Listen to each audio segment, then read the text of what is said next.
Welcome back to the MSU Federal Credit Union Coaches Show. For the first time in program history, the Michigan State women's soccer team opened the conference portion of its schedule as the reigning Big Ten champs. It was a historic season last year for the Spartans, and with Jeff Hosler now in year number 3, he sat down with our Ian Kress to share why he believes this year's group is capable of going back-to-back.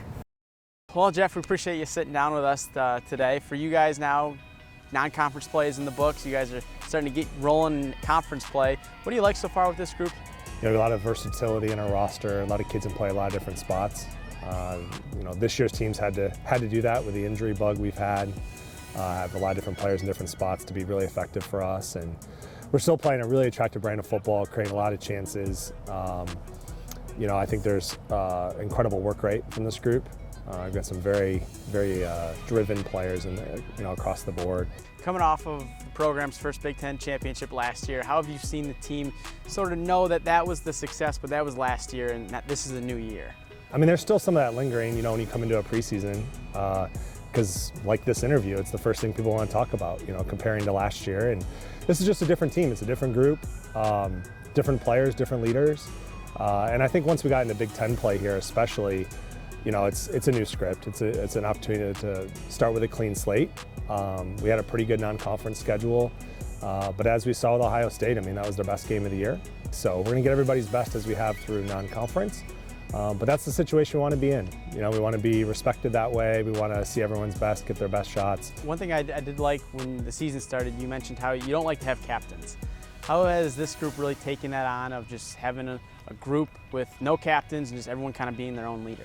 I think it's allowed the whole group to settle in a little bit better for themselves. And now when you're effectively, we're through half of our regular season games already. The season flies by and people are now even more comfortable with what different leadership roles they can demonstrate. Whether that's being a more vocal leader, always bringing the work rate every day, being supportive of others and connecting with them. Is there a player this year that has maybe surprised you with their play in terms of just their leadership, but also their play on the field? I think Emerson Sargent is a big piece for us. She's played 6 different positions in 3 different systems already through 9 games. So her versatility, her ability to adapt, her willingness to do it, I think also speaks volumes to leadership, to show other players that you don't have to be a cookie cutter this for a position. Yeah, with now Big Ten play really starting to ramp up here, what is the difference when you guys shift from non-conference to Big Ten, or is there any difference? The hope is that there isn't a difference, that we're focused on the process of 2 days of prep and then match play. I think we prepared ourselves better this year with a non-conference schedule that we had. We had 4 different Power 5 opponents during our non-conference.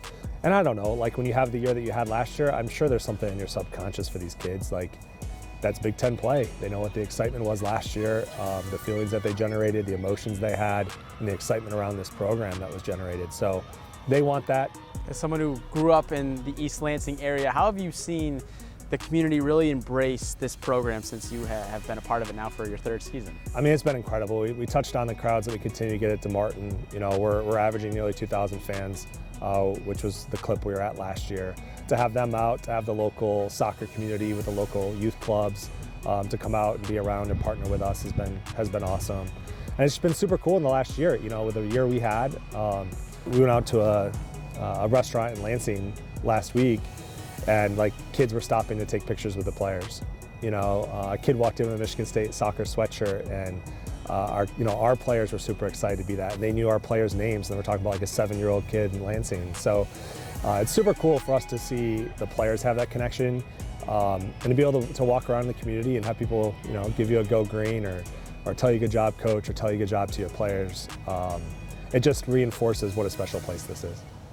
One newcomer who has impressed Hosler and is giving the team a chance to repeat as Big Ten champs is Bella Najera. We sit down with the Big Ten Freshman of the Week when we come back. This segment is sponsored by MSU Healthcare.